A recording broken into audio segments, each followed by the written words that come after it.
habitat. Words can build or words can break. Speak the truth for all our sake.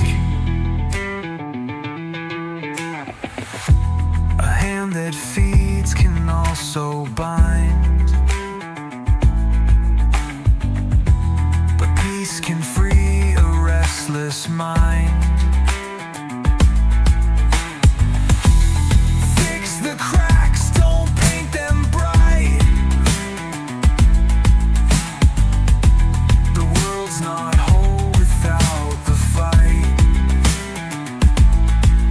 So rise and speak, don't just comply. Change the script, don't live the lie. Counter this, counter that. Hello everyone, and welcome to another episode of Counter This. Today we've got David and my buddy Zach over here. We are going to be discussing a very unique topic, and this was brought to my attention by my buddy Zach. He really wanted to talk about some historical references to what's going on now. And before we dive too much further into it, history doesn't always give us comforting answers, but it does give us honest ones. Over and over again, when people are priced out of survival, when legitimacy collapses, and when peaceful avenues are closed, societies don't simply adapt, they rupture. Revolution is not a fantasy, and it's not a preference. It's a last resort outcome when systems refuse to correct themselves. It's ugly, it's bloody, and it carries consequences. But history shows it happens anyway. Ignoring that reality doesn't make us safer, it makes us unprepared. And today's conversation isn't a call to violence. It's an examination of history, power, economics, the warning signs we ignore at our own risk. If we want to avoid collapse, we have to be willing to talk honestly about what it causes. So just wanted to put that out there so no one thinks that when we're talking about these things, it's a call to action. So I love you, Jeff Bezos. Yeah. None of us are suicidal, so I would never do that. But we had a few talking points today, and I know one of the big ones that Zach really wanted to tie into today was the French Revolution. So I don't know if you kind of wanted to kick off that conversation today, Zach. Yeah. Thanks for the introduction and thanks for having me. Really excited to talk about these topics with you guys. So, to start it off,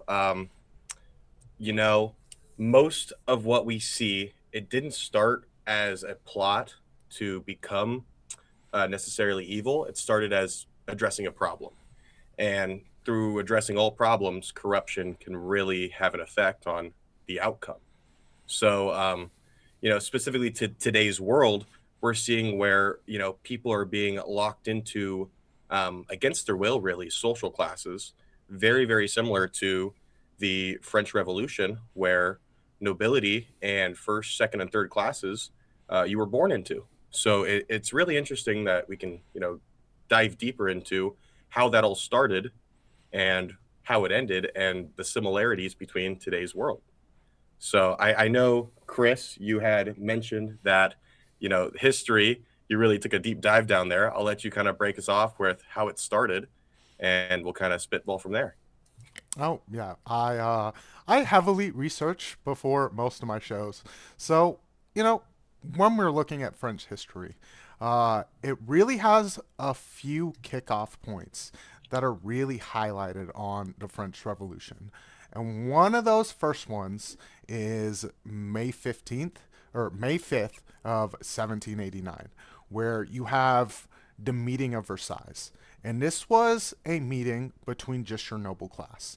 And when we're talking about the noble class here, there's some kind of similarities to your noble class today. we don't really call them noble. They're more oligarchs. You know, they run the biggest power, the biggest avenues. They make the most food. They have the most land. They have the most money. Kind of similar to today. And these people held, I believe it was close to 70% of your wealth. And 70% of your wealth was distributed between less than 1% of the people. And they came together for a meeting to discuss the fiscal crisis because people were unable to eat. And we've seen this over and over again in history. It's the thing that caused the Russian Revolution. It's the thing that caused revolution in India. It's caused revolution in Venezuela. It's caused revolution in Cuba.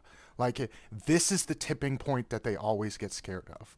And I know David's brought it up before. It's that 40% number, you know? They really get scared of it. I don't know if you look like you had something to say on the 40%. What's that 40% number? When your wages are 40% spent on food. This Yeah, it's I mean, yeah, I mean,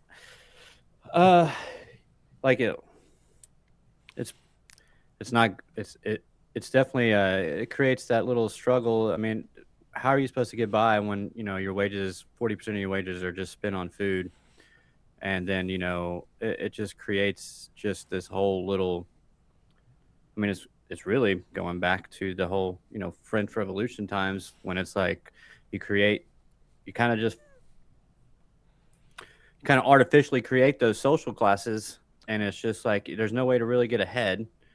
And then, yeah, I mean, I wasn't really prepared for that, but that's not, I'm not really prepared at all. Just to be honest with everybody watching right now, I've had zero time to prepare for this because I've been doing a lot of stuff with work.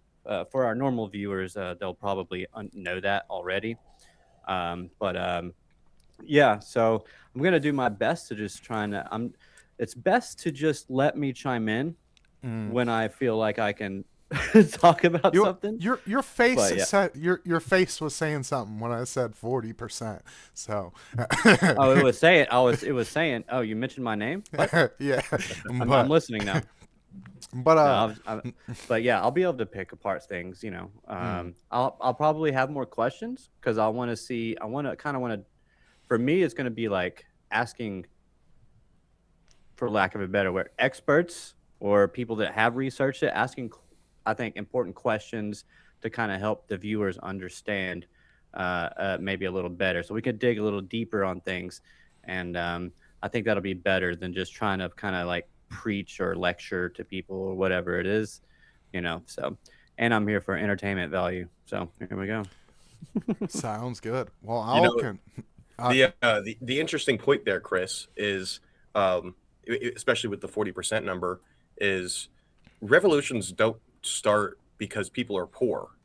You know, people have been poor in a lot of countries where revolutions weren't the answer. Revolutions start when the rules are rigged. So, I mean, specifically in France, the nobility and the clergy, they weren't taxed. So, I mean, or very little taxes were put onto those classes, which is what kind of started that revolution. It's people realized that they were being locked into a social class. They were being locked into financial crisis with no end in sight. Very similar to nowadays, where, I mean, the middle class, this year, myself, I got into a tax bracket where I'm paying almost 30% taxes. And it's created to where the more wealthy should be paying higher taxes. Unfortunately, when people start making a lot of money, they find great ways to not make any money. You know, just here in our great state, one of the wealthiest men here, Warren Buffett, he doesn't make billions of dollars a year. He makes less than 100,000 a year on a W-2. So he doesn't pay 48% tax on his billions of infrastructure. He only pays a small amount. And so it really does hurt the middle class, which is what happened in France. Oh yeah. And that's the thing. Like I've gotten $15,000 raises on my salary before and saw $50 added to each check Mm-hmm. because I entered a new tax bracket. Yeah. Yeah. I So got it's a just like I got a $5 raise this year and saw zero change on my paycheck. So, and like when you talked about the clergy back in France was 10% of your population, paid, I think it was somewhere around like a 1 to 2% on taxes, Yep. but they owned 20% of the wealth. So here we go. We're talking about 12%. About 12% of your population owns 90% of the wealth, and that's a big tipping point that really caused the next big date here in that French Revolution timeline, which is the 17th of June. And this is a few months after the nobility came together and was like, well, how do we get these people bread? And the Third Estate decided shortly after that they were going to start to challenge the legitimacy of their government, which I think is any person's right. You know, if you don't have the basic needs met, if you can't eat, where they literally couldn't get bread. People were literally starving and dying. I think that this is a right of your people to challenge the authority of your government, and so did the French people. And I can't really complain. I can't really blame them too much. You know, like you're trapped in a social class that you can't get out of, can't spend your way out of it. You can't eat food. So what's left? And aren't today's sorry. go ahead. I was gonna say, aren't today's like numbers even worse? Like Yes. 1% owns like more Yes. than it's kind of crazy. Like 0.1% Mm-hmm. own more than like pretty much everybody. Over 50%. Like it's kind of crazy. It's really crazy. Yeah, there's but, yeah. there's never been a wealth inequality gap as large as there is in today's world. And that's not just in America. That's all over the world. And that's we'll get into that tie-in with the WEF later, but it's the largest inequality gap we've ever seen, and you've started to see the rumbling effects from it, not here in America just fully, but like all around the world. Since COVID, we've seen, I believe it was like 22 countries overthrow their government. And that's because they're in this position. They're in a position where you have the youngest of the young talking about, I can't buy a house. Most of my money is spent on food.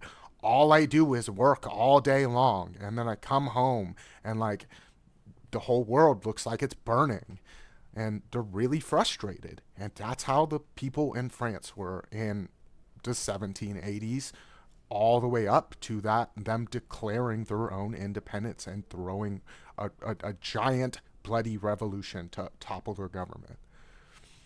Interesting number to look over. So the source of this, you guys are welcome to look it up, all the viewers. Federal Reserve Survey of Consumer Finances published a survey this last year, 2025, that the top 10% of wealthy people in the U.S. own 70% of the wealth. And that number is astronomically high.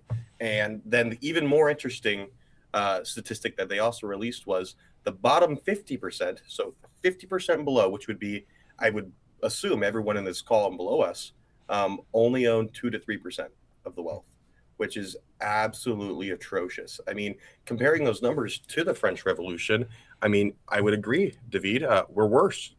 We really are. Oh yeah. Well, you had at least that bottom half in France owned at least like 15% of the wealth, and that wasn't even enough for them. You know, they couldn't do anything about it, and we're in a worse position. And they wonder, it's like, why are all these kids so angry? Why won't they go get jobs? Why won't they work? Why won't they vote? And it's like, well, what's the point? You know, I really understand it. It's like, what is the point? When if I vote for one thing or I vote for the other way, I'm just getting screwed. Yeah, no, I mean and I would imagine that the French people felt very eerily similar.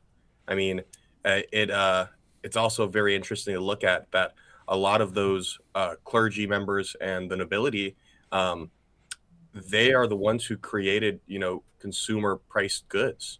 So a lot of, those food items and living necessities, they completely controlled the cost of them. Since they own the wealth, they own the factories, they own the bakeries, they controlled the prices. And that's what really drove. It wasn't just hunger, it was a loss of legitimacy. The people were starving. They couldn't work their way to enough food or enough necessities. And it wasn't that it was unbearable just because that's the way it was. It was a loss of being legitimate. They didn't feel like it was correct pricing to what was available, which is, I mean, it led to some extreme outcomes. So basically getting rid of price signals and just setting the price to whatever they wanted it to be, which just really kind of screws the people. But at some point, I mean, I don't know. As a smart business owner, well, the thing is like, are they all collaborating against us? That's because if they are, I mean, how else could you do it if they're not all collaborating? Because you just got to think, like, guys, let's say they're all collaborating. Let's say they are hypothetically all collaborating together to set prices higher than they probably should be. Well, they got to know that at some point things will tip and people will come after them. So are they just feeding us breadcrumbs until that point, or like what's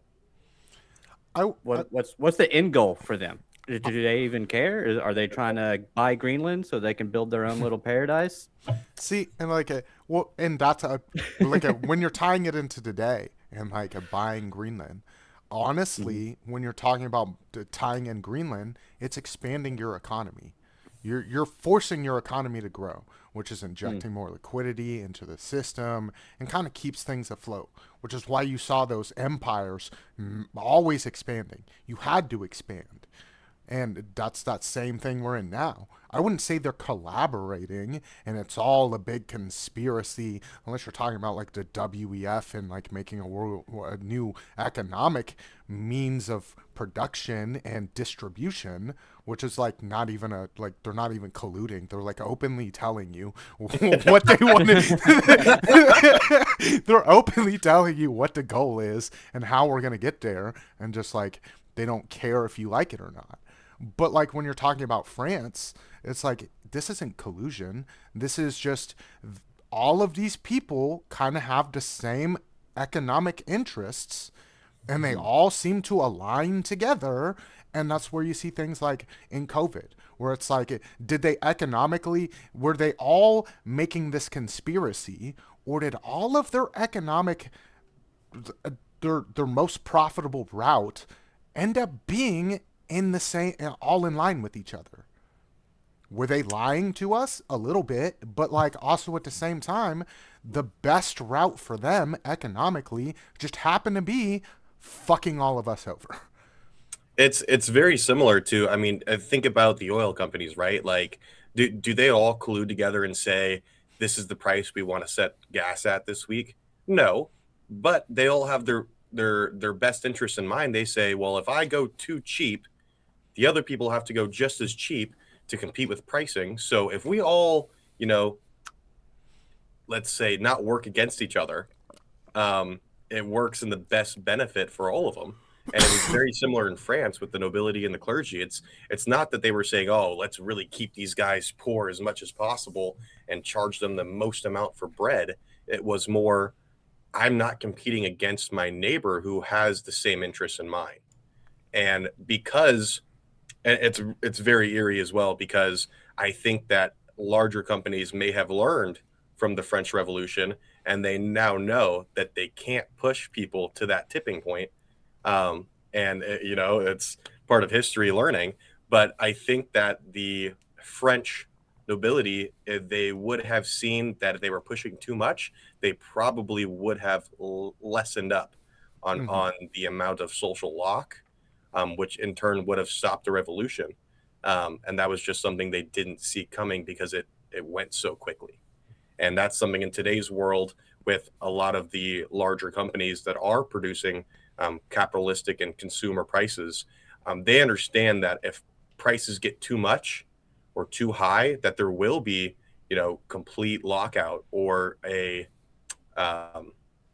protest of buying, because people understand from history what happens. So they understand there's a very fine point of keeping prices just enough to where it's attainable, but it keeps you poor, but not enough to make you say, this isn't legitimate. Mhm.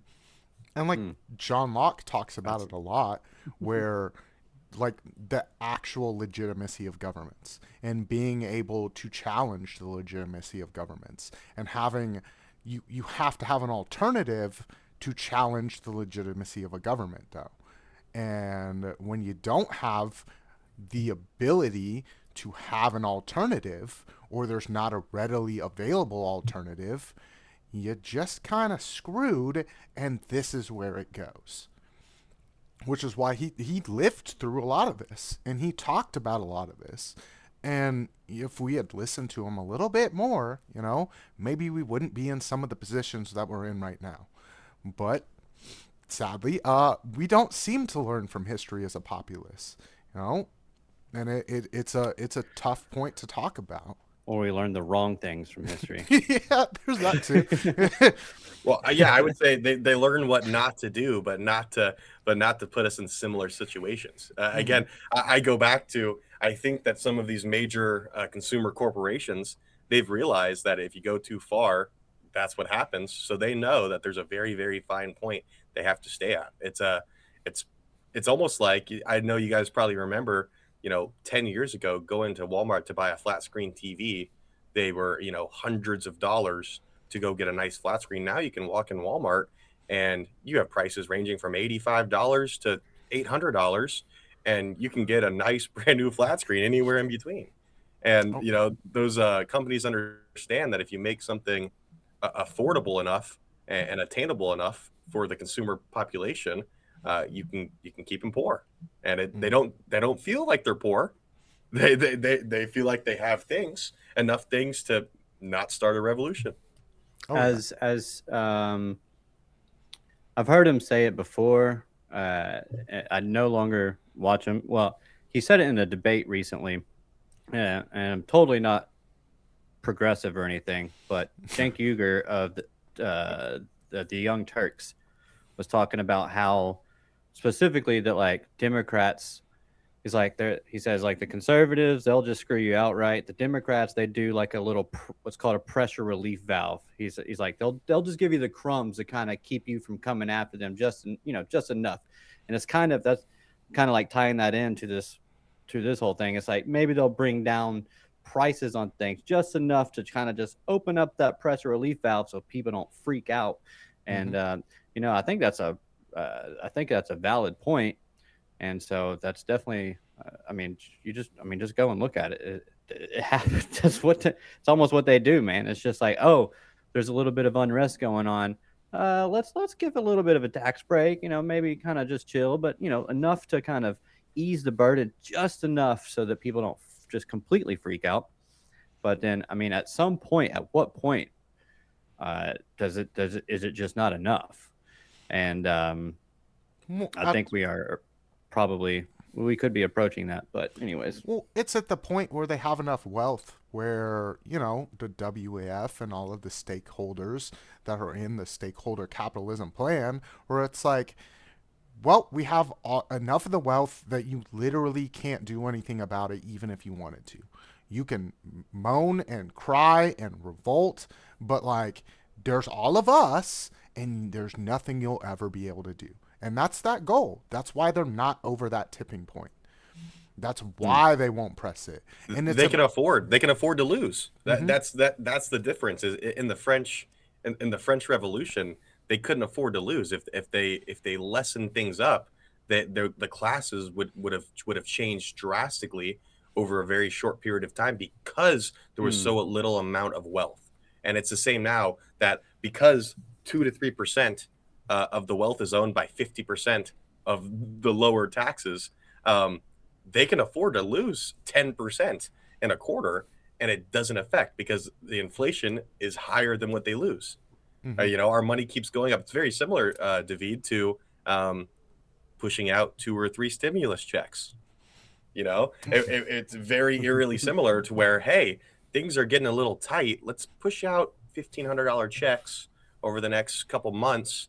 Let people know that we're thinking about them, but we're not thinking about them that much.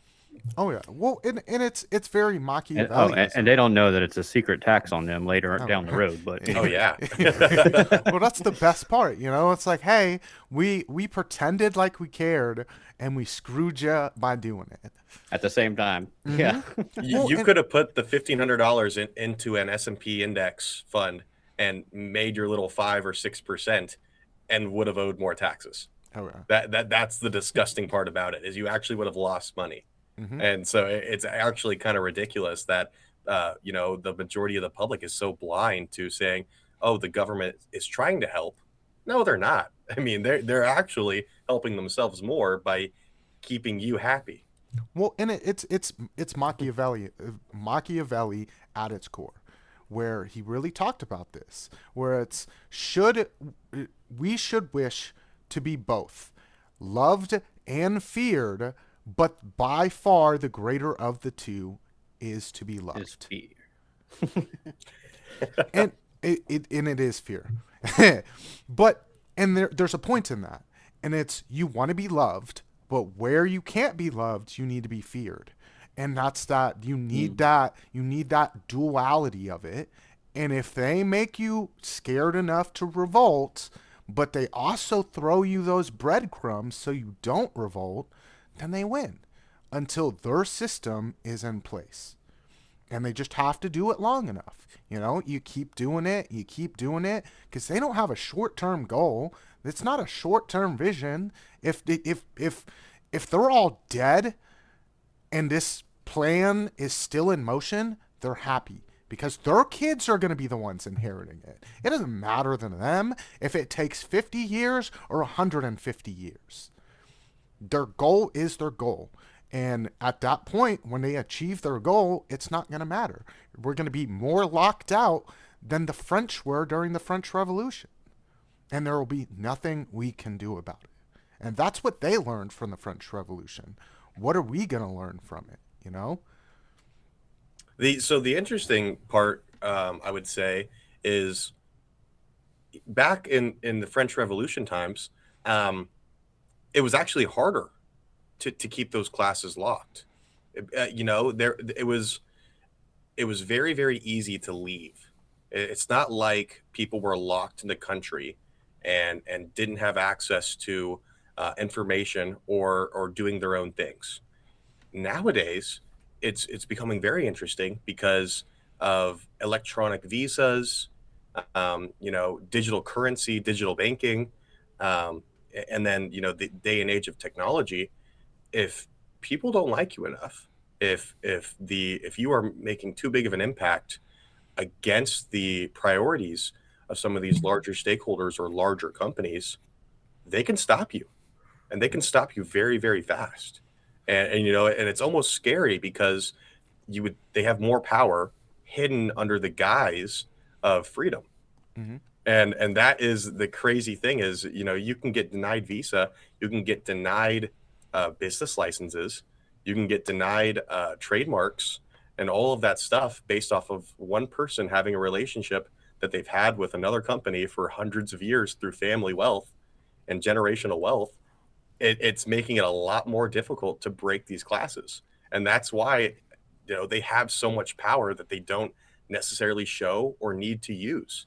Mm-hmm. When it comes close enough, when someone makes enough of an impact is when that power comes into play. And, we're at the mercy of really some of these larger, stakeholders. Oh yeah. Well, I mean, we've talked about it a bunch, being from the crypto space, where it's like we've seen all of the people that have been debanked because we always use that as a talking point of why crypto is necessary. But like it also is how much power they really have. One phone call, You can't go to Wells Fargo, JP Morgan, Bank of America, like all the other ones. They'll just lock you out. You can't go to PayPal, Cash App, Chime, locked out. And just with one word, And that is the kind of power that almost that's at that point where it's like you almost really can't do a whole lot about it. And it gets a little scary, especially when you hear what their end goal is.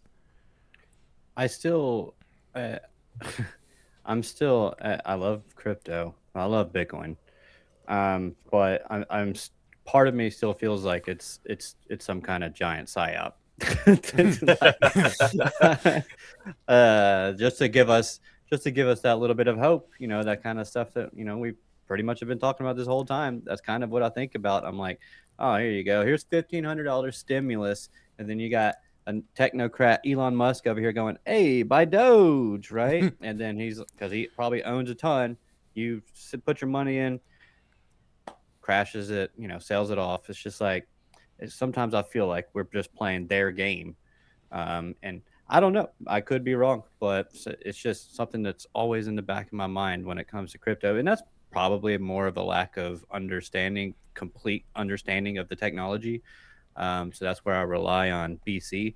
But a lot of it I know is vaporware, especially like all the other cryptos. But yeah, I mean, a lot of that is, the people, if it is what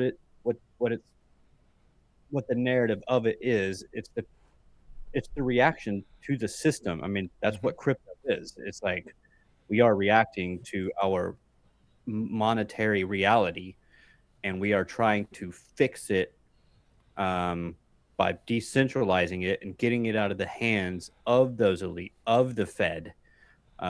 So I hope that's the case, man. I hope that's something that we can actually. We had just had Coinbase say no to the bill because they said it benefited banks, and really shut them down. And so it's like, I mean, on paper or at face value, it looks like they're fighting for that narrative. And so I really hope that's the case. I just really hope I'm not being played. I'm just skeptical of all of it, man. I'm Oh, skeptical of everything. but you have every right to be skeptical because if Mm. history tells us anything, it's that the skeptic wins. And we've seen enough of these supposed conspiracies play out in our lifetime that it's like, well, why am I just going to take it at face value? Especially when I know how the elite operate, how I know how government entities operate, how I know all of these stakeholders go to Davos every single year and have a meeting that literally no one can get into. No reporters can get into. They don't release what they talk about, and it's all of the richest people in the world. And what they show is the small snippets outside of it. They've got a Oh, lot Brad written up. Garlinghouse goes to Davos every year. All of them do. Every single one. And that's that left right dichotomy. It's fake. Like it's all one game plan where it's all of the rich and then it's all of us. And to think that all of the rich, that we can petition all of the rich to change it, look how well it's worked through history. Didn't work in India, didn't work in Russia, didn't work in Cuba, didn't work in Venezuela, it didn't work in France twice. We've seen this over and over and over again. It didn't work in Sri Lanka. They overthrew their government in 2022. Didn't work in Madagascar. They overthrew their government last year. Like this is what's been going on globally. I don't know if we've talked about it since we've hit record, but have we talked about being locked into social classes, or am I getting ahead of the conversation? Well, I was kind of moving towards that point with when I brought up Davos. Davos is Okay. interesting. It's actually really interesting because the WEF has no true governmental pull, like zero, and they're not part of any subsidiaries or any forums that directly deal with governments. The really interesting piece, though, that I had seen, and the source here would be the Bloomberg Intelligence. They said that the WEF contributes annually, globally across the world, $40 trillion a year. 40 trillion. So across every company that's part of WEF in Davos, so that for their weekly or yearly meeting, contributes $40 trillion. Now, last year alone, or 2 years ago, presidential election used about $2.5 to $3.5 billion. So, I mean, just break out that funding. I mean, how many elections have they funded? And that's a major election. How many minor elections were funded through WEF? How many? They've done it a different lot in the UK. They've done it a lot in UK? the UK. Yep, a lot in the UK, and then as well. So the reason that they're so effective is because they're not governed. They're not a part of a governed agency. So they really can talk about whatever they want, and it's not like they're the big bad wolves necessarily who are saying this is what we need to do and we need to do it this exact way. They're just becoming pre-aligned. It's This is what we're doing this year. What are you guys doing? How can we help each other out? How do we not fight against each other? Because as long as we can keep everyone else fighting against each other, we're all going to win. Yeah, yeah, and I might piss off some MAGA types, but if you look at a lot of Trump's actions, and a lot of them directly benefit his donors. Like anything, like a whole bunch of the Israel stuff, that's Muriel Madelson, big time Israel lobbyist. You got the Venezuela stuff. I mean, it was some oil exec, one in particular, like that donated millions of dollars to his campaign. Yeah, and now he's getting, and he directly is getting a deal based off of that. And then you have the Greenland stuff, and there's people that have donated to him that had interest in that. So it's just, and it's just to say that like it doesn't matter. The elite are the elite, man. It's just, it is what it is. That they're all part of the same swamp, and I just don't know how to break that through people. But I don't know. And I definitely feel like that's all a part of a larger plan. Because it's like, here's the thing, as the elite, where, hey, Venezuela is not using our banking system. They are very anti-capitalist. They do everything the opposite that doesn't make them cohesive with our world plan. Hey, America, you're over there in the Western Hemisphere. Do you mind going and knocking on his door at 2 p.m. or 2 a.m. in the middle of the night and pulling him out in his pajamas and handling the situation for us? Who benefits? The easiest way to find out where the corruption is who benefits the most.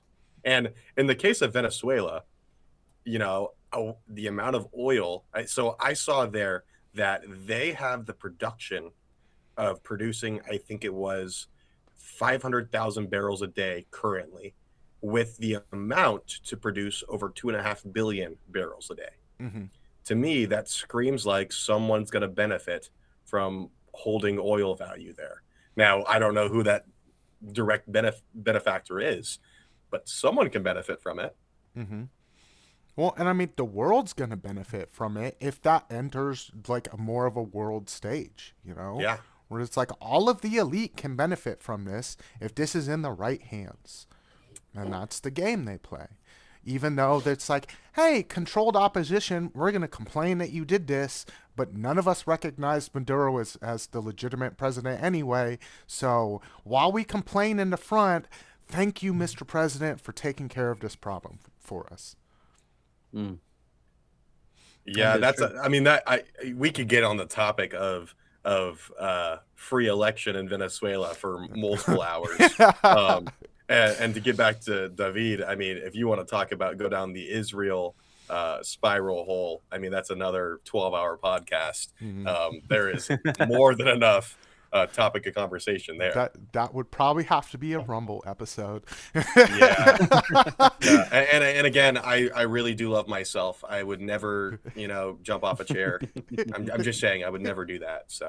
Oh, and there's no way I'm gonna, like hang myself and then shoot myself in the back with a shotgun a few times, Yep. like Yep. Hillary I'm not Clinton's even that friends. flexible. My hand can't go back there. So I'm just saying, like, if it smells like Somehow, somehow hang myself with with bed sheets that aren't supposed to let you hang yourself with. oh, Oh yeah. very interesting conversation as well. Yeah. See, we've all seen it enough times, and it's like once you like let the cat out of the bag, they're very quickly to like hush it on up and then keep it all going. You know, and WF has come out and they've said, the purpose of a company is to engage all of its stakeholders in shared and sustained value creation. That's their goal, and it's not just us. Like, we're gonna benefit a little bit, but like the whole point is for the stakeholders to win, for all of them to create value together. And they don't really think about us. They give us the small little things where it's like, oh yeah, here's your ESG score. We've got the libs happy. Oh, energy. Here's the right happy. And then they just keep on screwing. Yeah. I mean, they definitely know how to keep the right people happy at the right times. Mm-hmm. And as far as, I mean, keeping the stakeholders happy, I mean, that is the, preface of capitalism. The people who invest the most are the most predominant and priority for the company. So, I mean, it makes sense. Now, what really a lot of people don't understand is it trickles down to the consumer. So, I mean, everything built on America is built on consumerism. It's, can you buy this? We want to sell it to you, and we want to sell it to you with a nasty margin. And that's why American USA built items got shifted over to China, because they could build it for 10 times as less and sell it for 10 times more. And tariffs were kind of put in place to kind of fix that. However, because of the control of WEF, it was passed down to the consumer. It would have to be in place for a very, very long time, and then incentivize companies to understand that they can still make marginal profit by producing in our country. And that is kind of what pushes them to, again, towards saying, hey, let's just ride out the wave. We can ride out 4 years worth of making less money to, in the end, and 50 years to have a monopoly over this product. Oh yeah, especially Ride the when waves. yeah. Shout out to Riding the Waves. No. BC knows. Oh, his YouTube, Lunar Beaches Crypto, ride those waves. Ride those waves, huh? Oh yeah. Yes, sir. Ride the waves. And it's a big thing with the stakeholders, because all of them right now are idolizing the way that China does capitalism. And they've come out and said it. It's on their website, They say that the ideal capitalist system is China. We really admire what they've done over there. I mean, they're not gonna lie. There's been a lot to admire about what China has done in just my lifetime. Where you've taken your country where people don't have running water, and they don't have toilets in their houses, and now all of those problems are solved. But when you look at it, all of the people are poor. You've got your digital ID, and if you say the wrong thing, you can't board the train to go to work today. And if we say something as the powerhead in China, this is what happens, or you don't have your company anymore. And at the end of the day, the only people benefiting are that elite class, and that's the only people that'll ever benefit. Yeah, there might be a little mobility because there's still an exploding market, but at a certain point, you're going to be trapped in that social class. If you don't figure out something to be part of the elite in China within, like, I'd say the next 10 years, because their whole goal is to have most of this wound out by 2035, then you're screwed. And that's kind of the same thing all over the world. Their whole goal is to have a lot of this fully in place to implement by 2030. And their whole end goal is by 2035, this is all in place. And the whole world runs on stakeholder capitalism, whether governments want it or not. What are the governments going to do? We're the elite. It's cool that you voted for this thing, but we don't really care. You know, we have enough money. I was gonna say, can we get put out some kind of definition of stakeholder capitalism? Yeah, so, I mean, it's stakeholder capitalism, I mean, broken down into definition is the majority stakeholders of large corporations or large entities that basically their wants are more than the minority stakeholders. So, which is true in every sense, but it's a little deeper into basically saying, because you are a large stakeholder and you have power over this company, we are going to take your interests in mind if you are a 25% owner over the 75% that's minority owned. So when you, myself, own 2 shares of Tesla and 500,000 other people also own minority shares, and we make up the 65%, well, the 3 top execs who own 45% of the company, their priorities are worth more because they own a higher percentage of monetary value over percentage total. Should that not be how it is because they are technically taking on more risk? Exactly, right. They are taking on more risk, but they also get more reward. And again, that's probably how it should be, but that's where corruption comes in. They are, even though they're not majority holders, they own less than 50% of the company. They have more risk, which entitles them to more priority. But it's also, you are the key players at the table. These other people don't even get a voice. Yep. What you say doesn't matter. It is the complete opposite of shareholder capitalism. Exactly. Which is everyone's a shareholder. The 65% are all shareholders, but they're minority shareholders. You are not. You don't have a stake, so your voice doesn't matter. What you want doesn't matter, and you will never get a seat at the table, and you will own nothing, because that's eventually what they've literally said it. They've come out and said it. It's on their website. It's in all of their speeches. You will own nothing, and you will be happy. Why would you buy a refrigerator when we can have you given a refrigerator and you just make payments on it, and then when the 3-year contract is up, we give you a new refrigerator? Same thing with cell phones. Same thing. That's how they want everything to be. So that's why staking protocols, where the more you own, the more priority you have, depending on the protocol, I guess. But no, I get that. Maybe they should call it shareholder protocols, but I get that. But I don't know, the whole. I feel like if you're investing more into a company, then maybe you should have more of a say. But the people, you're saying that the people with minority positions have no say whatsoever.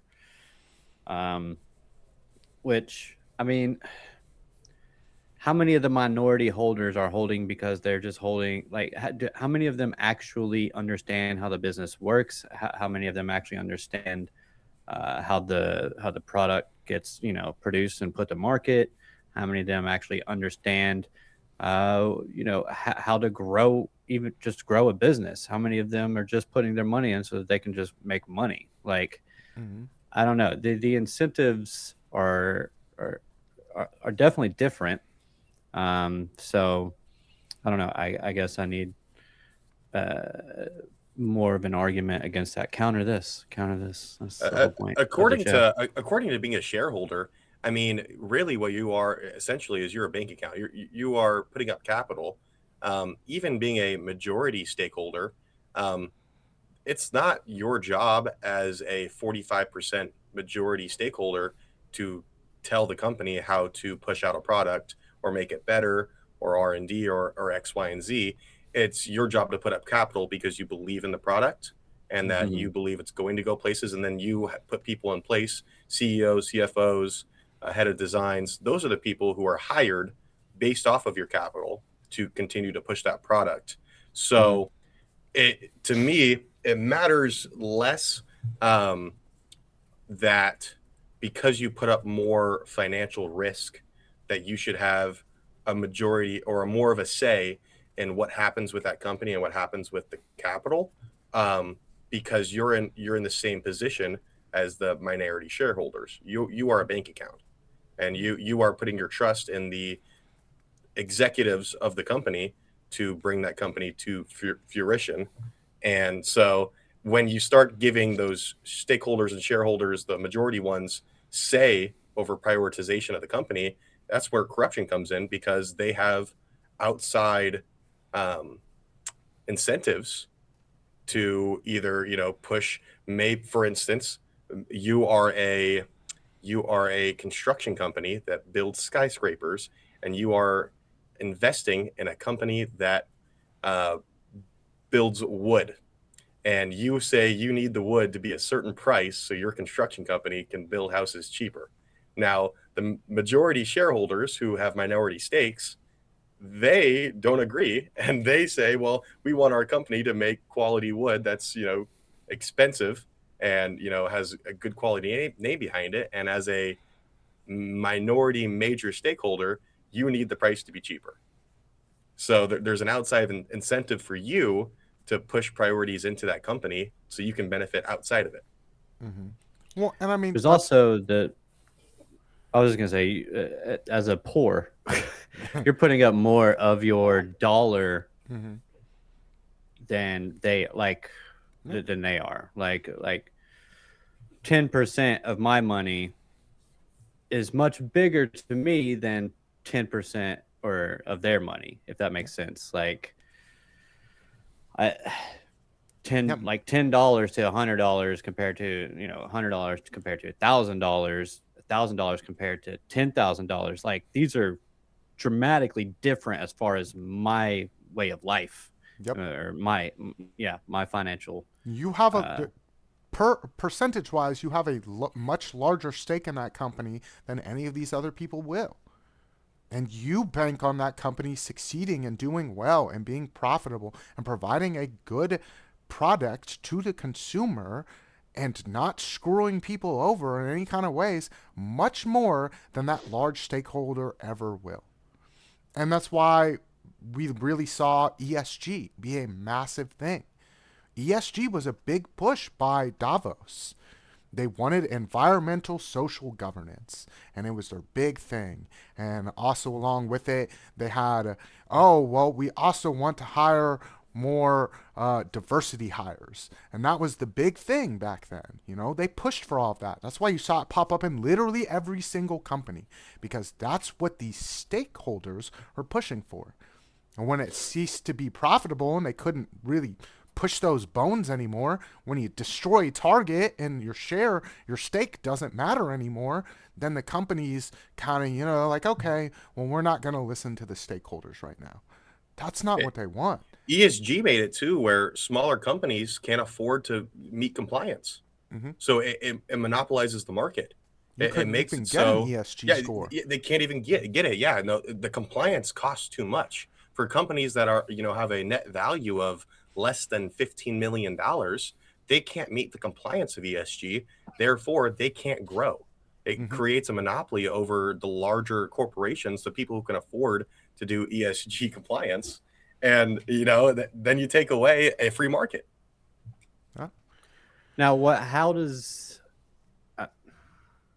if I'm a minority, let's just say hypothetically, company X, 65% is minority stakeholders.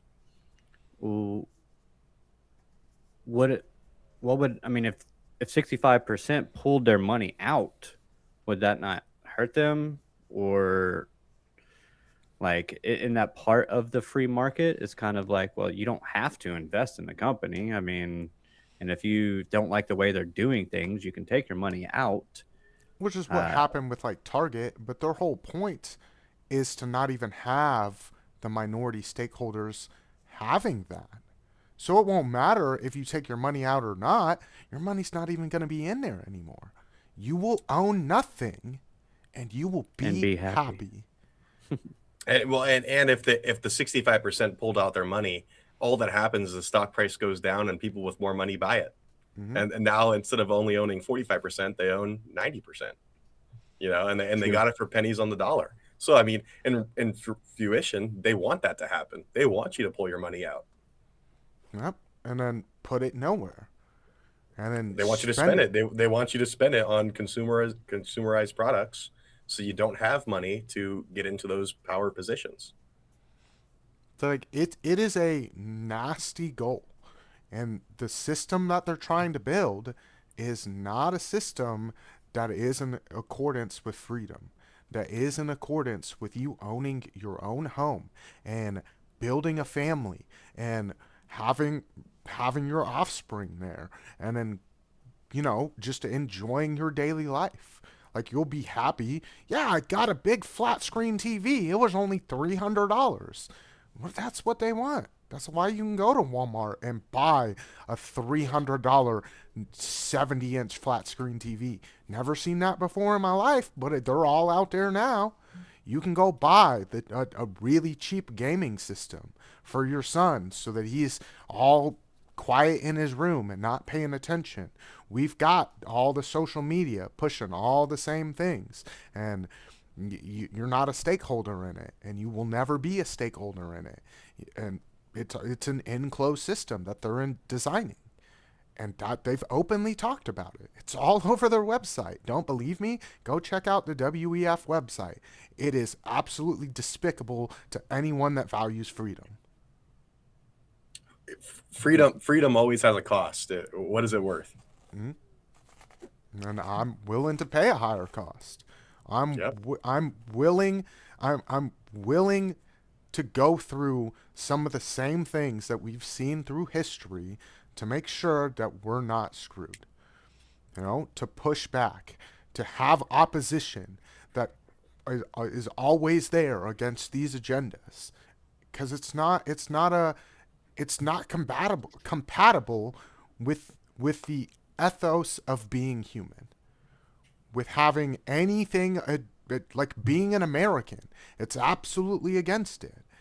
With being just a living human being, it is absolutely against it. And this is why it was such a deep topic that when you brought it up, Zach, I was like, well, if we're gonna go there, we're gonna go there, because it is scary. It's worrisome when you actually see what they're saying, and they're not hiding it. They've never hidden it. They've always been pretty open about what the goal plan is. They've destroyed people on national television at their little summits because they've had people say stuff there at Davos that have been and not in lines with it. Well, they destroy them.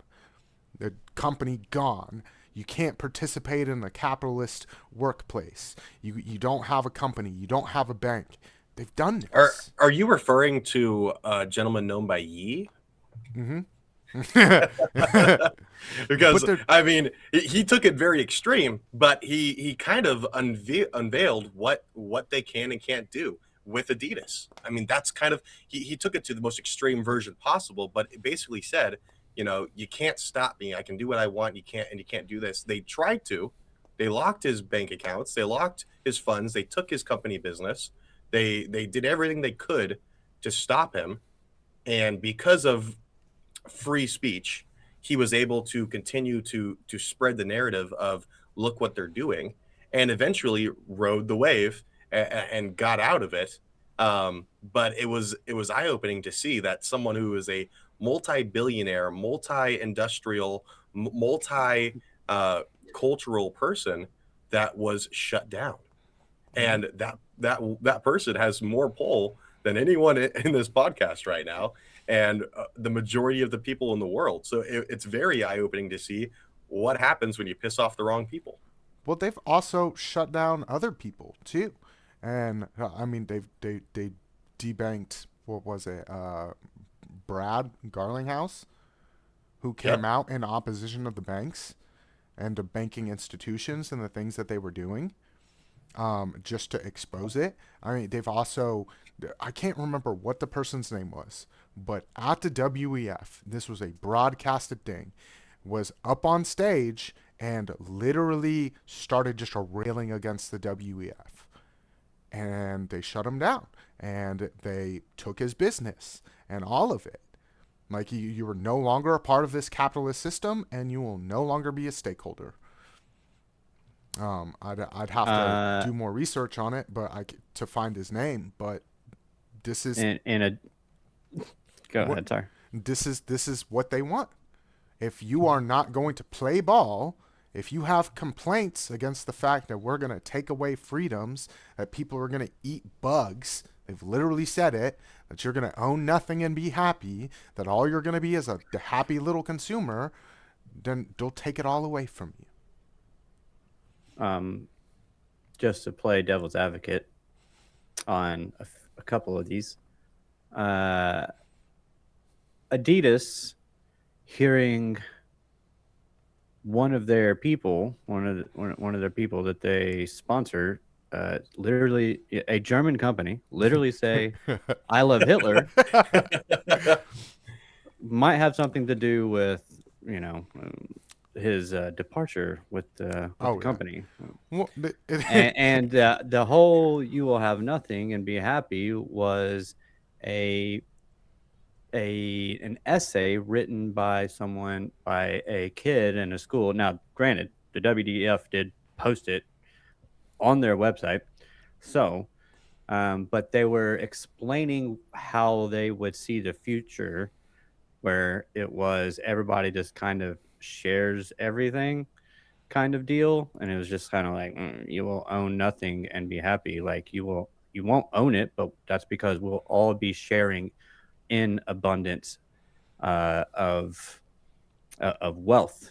And so there's a lot of stuff that does get tossed around about these things that sound spooky and are very narrative heavy.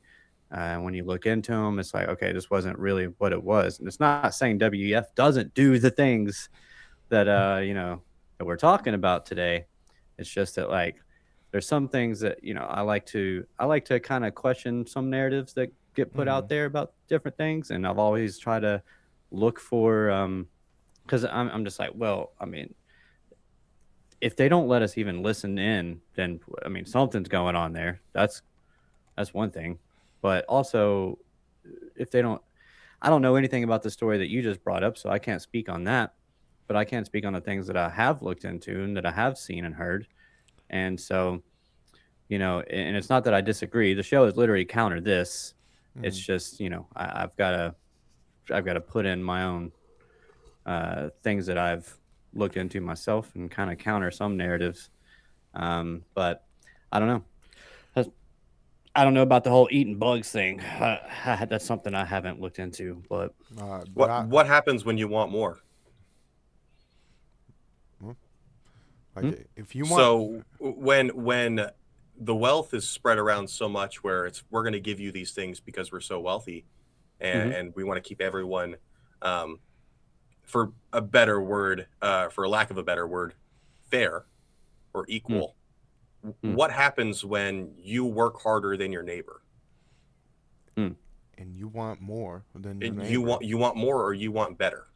It's, well, you are given this parcel of land with this allowed amount of material and this style of housing or this style of job, and you don't need is a weird word in English because it means necessity, but let's play that that's not what it means, and just say, what happens when you work harder and you think you deserve more, but you are told you stay equal? You don't work as hard. You don't work as hard. And what happens when you don't work as hard? I don't know what happens. what happens is everyone's the same. There is no want to make things better, and so you're told what you can and can't have. You're told what you can and can't do, and there is no change. Now, It's if you're very told, similar. yeah. Exactly, it's very similar to I go to participation trophies. It's when kids started getting participation trophies in sports, it was okay to be on the team.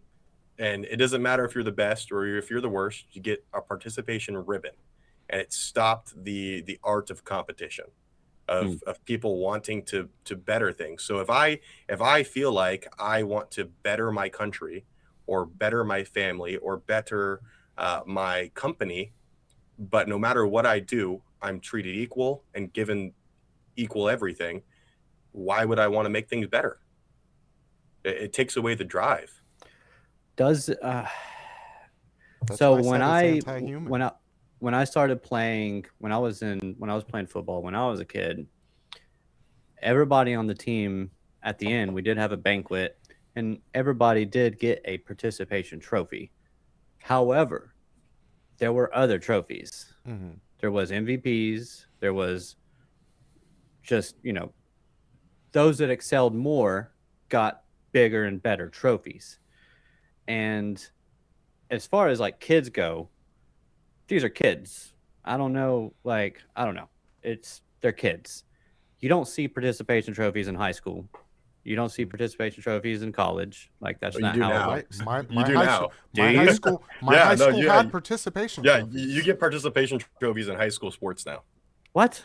Mine Yes. had participation. Okay, now we're going trophies. downhill. Yeah, that's the whole thing. And the crazy thing is yes, you're correct. If you perform better or you do better, you get a bigger or better trophy.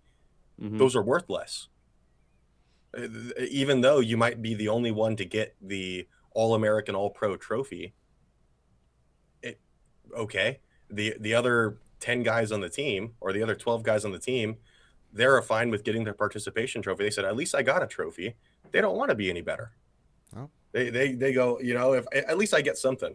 At least I got something, and that's enough for me. But they put in work. They put They in do. practice every day. They put in work. I mean, they still played. I mean, that's just recognition that, like, yeah, you were part of the team. Like, I really struggle with understanding why people have a problem with that. I really do, because it's 'Cause it used to- rewarding. It feels good. Like 'cause it's it used to just- it's uplifting. It like, used to just be rewarding to be a part of the team. It used to just be rewarding to get that recognition. Like, but there wasn't really participation trophies when I was in middle school, and like it was just a reward to be on that football team, to get up in front of that school when you had that assembly, to wear that jersey. That was pride. That was the reward. Yeah, the reward was being on the team. It wasn't the trophy you got at the end of the season or the participation award or the letter on the jacket. It was, I get to be a part of this team, this group of guys or girls, and we get to go out and bring this name of our school or the name of our sport or our business or whatever it might be. We get to bring it to, eyes and vision. And that was enough of a reward. And that reward stopped becoming valuable when just being on the team was enough.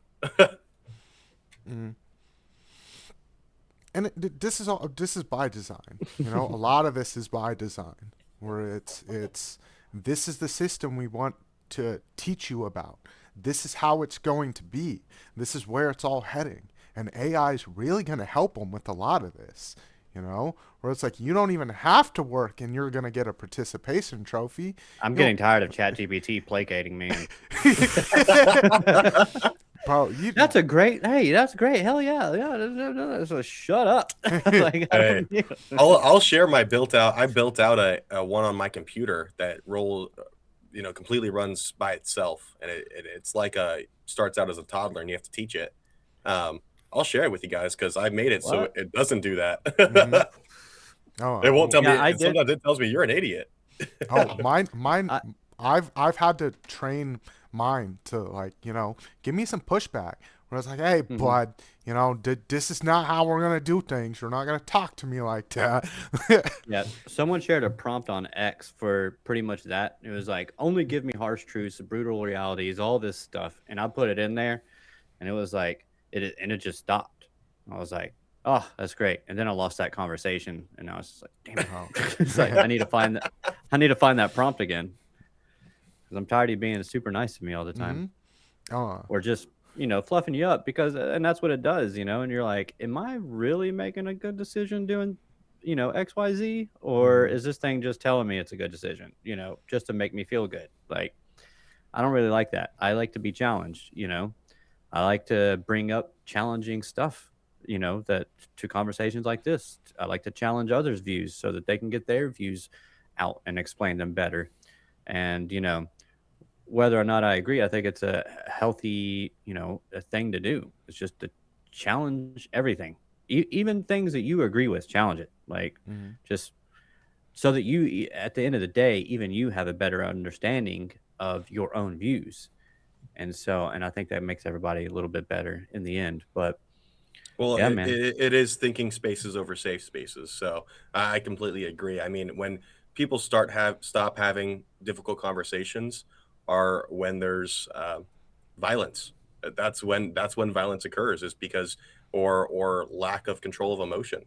It's Mhm. just because you don't agree with something, or you have differentiating opinion, doesn't mean that you can't disagree.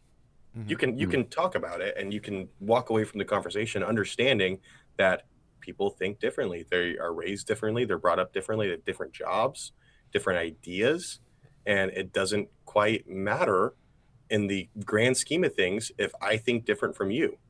That's Mhm. the part of life.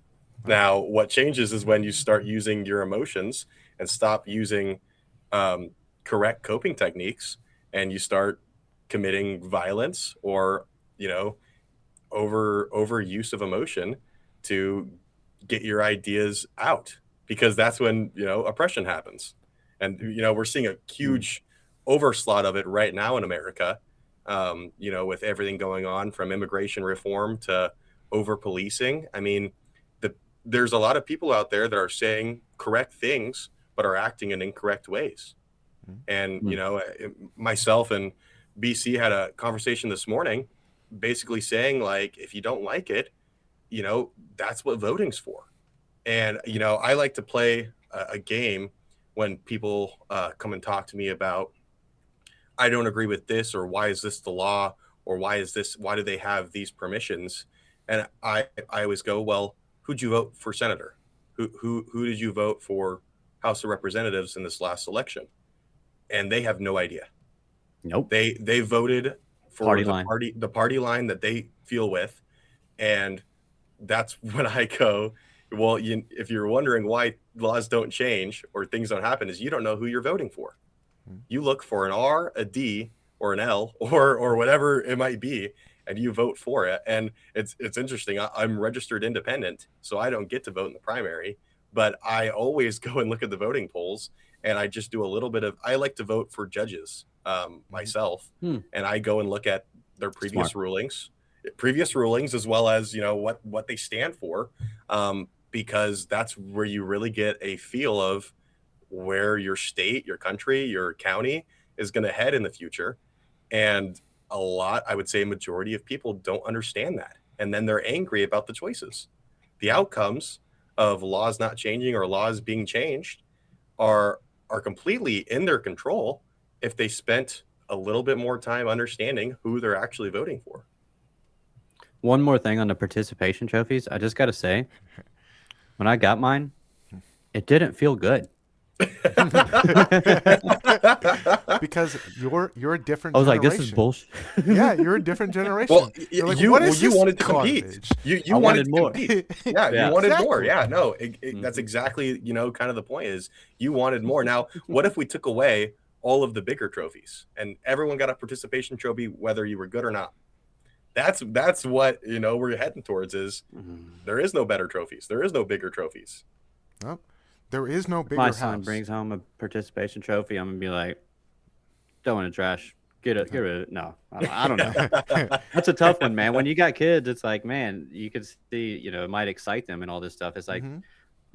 yeah, I guess that's cool. Yeah, cool. No, Yeah, so you like work hard, but the thing I that don't know. you should teach, the thing that should be taught is like pride in like wearing that jersey, to have Mm. pride in working hard and putting in the effort on the team. That is your recognition. We're seeing this every day. You're doing an amazing job. You're working hard. You're sweating your butt off. You're wearing that jersey, and you should feel proud of that. That is recognition. That's what's gonna make it. If you had actually been like the best player on the team, and then you had looked down, and everyone's got a little trophy, does your trophy mean as much? I mean, if it says I was MVP, But does it I'd mean be as looking much? at it by all you got was a participation trophy. Yeah, but it like It's inherently, because it's let's put it this inherently way. your trophy means less. Um, okay, to tie it into our conversation today, if all the poors make about the same, but the elites get something bigger, who do you think feels better? Same concept. Yeah, but at the same time, we're talking about a system where you're going to get something, but you're never going to get what they have. You'll Exactly. never get it. You'll That's the never point. get that slice of the pie. That's their point. And like, They're better. are they though? Are they really better though? If they won't even let me compete against them. No, you're scared that I might be better That's than you. different. Yeah, it is. That's a good point. You're scared that my The ideas. competition is gone because they're scared that why can't I compete for the same thing you are? Mm-hmm. Everyone gets the same stuff, so our competition is now gone.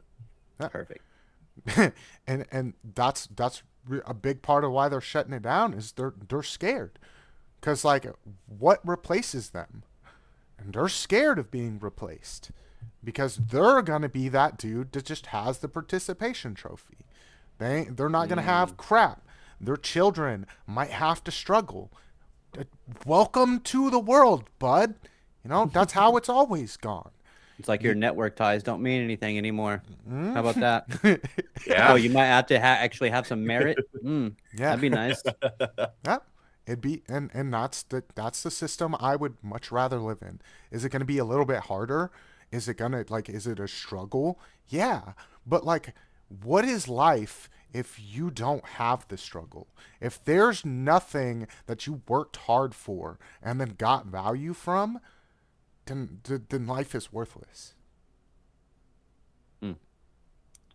Well, it looks like we're a little bit on the end of the at least this video.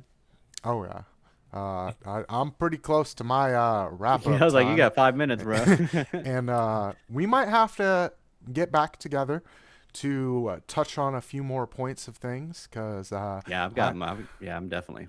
I didn't get to talk any little bit about Russia, and that was a whole segment I had lined up with it too.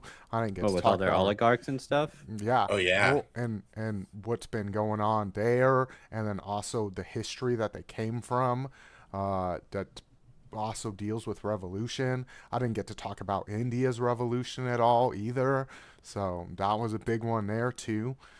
Well, this is a very big hot topic, and there's lots and lots of information to go over. I challenge everyone watching, leave a comment below of what you think is a really important topic to touch on for the next episode.